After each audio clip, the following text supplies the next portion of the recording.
নমস্কাৰ বন্ধু বান্ধৱী, আজি দিনটো কাপোৰ চিলালোঁ, ৰাতিও চিলালোঁ। এতিয়া কেইটা বাজিলে তোমাৰ?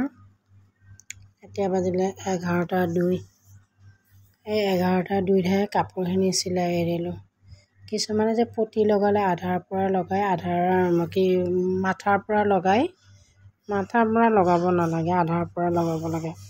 মই চিলাইছোঁ, মাইনাই দহি গাঁঠি আছে। তাই দহি গাঁঠা হোৱা নাই, মোৰ বাকী কাপোৰ চিলাই হৈ গ'ল কাৰণে আকৌ চাদৰখন আনি মই পতিটো মাৰি ল'লোঁ।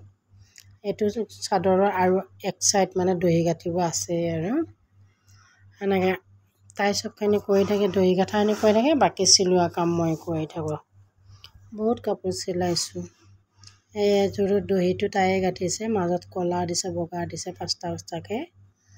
তাৰপিছত চিলোৱাটো মই চিলালোঁ, পতি লগালোঁ, বাকীখিনি চিলালোঁ, মেখেলাও চিলালোঁ।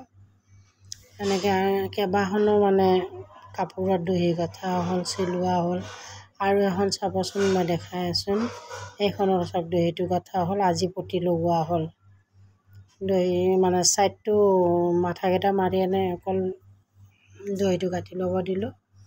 দহিটো গাঁঠা হোৱাৰ পিছত এইখন শাৰীটো মাথাৰ পিনে দহিটো আমি গাঁঠি ল'লোঁ। এইখন মই নিজে গাঁঠিছোঁ, এইটো দহিটো।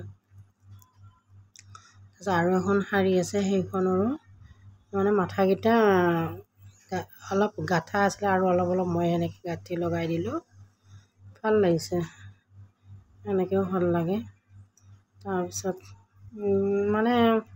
পূজা বুলি নিজৰে বেলেগৰে গোটেইখিনি মিলি কিনে এনেকৈ কৰা গ'ল আৰু কঁকাল বিষ হৈ গৈছে একেবাৰে। এইখনৰো ফলচ লগাই কিনে চিলোৱা হৈ গ'ল। বহুতকেইটা কাপোৰ চিলোৱা হৈ গৈছে। এইখনৰো লগাইছোঁ, এখন মেখেলা হয়, তলত কাপোৰ লগাই দিয়া গৈছে। লাষ্টত চিলাই আমনি লাগি গ'ল আৰু আজিলৈকে বাই ৰাখিছোঁ, হৈ গ'ল ফিনিচিং আজি।